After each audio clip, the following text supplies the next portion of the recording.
Mitä jätevesilainsäädännön muutos merkitsee minulle?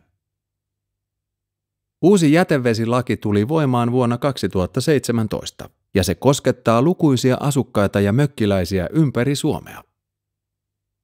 Käytännössä laki tarkoittaa, että jos talo tai mökki on pohjavesialueella tai alle 100 metrin päässä vesistöstä, jätevesiasiat on laitettava kuntoon lokakuun 2019 loppuun mennessä.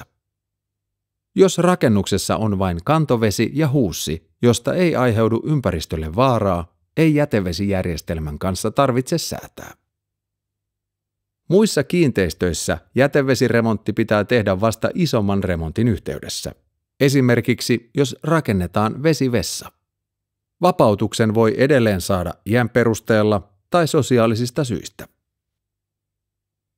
Jätevesilain lisäksi useimmissa kunnissa on omat ympäristömääräykset, jotka vaativat tiukempaa jätevesien puhdistusta.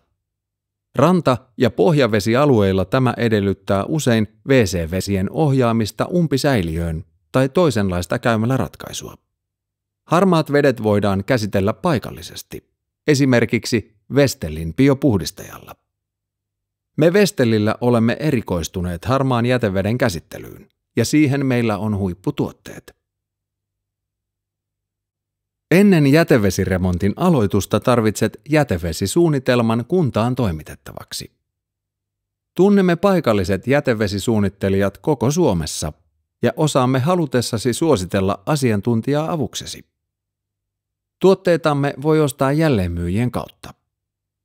Jos et löydä etsimääsi tai haluat kysyä tarkemmin, mitä jätevesilaki tarkoittaa sinulle, autamme mielellämme. Katso lisää. Vestelli.fi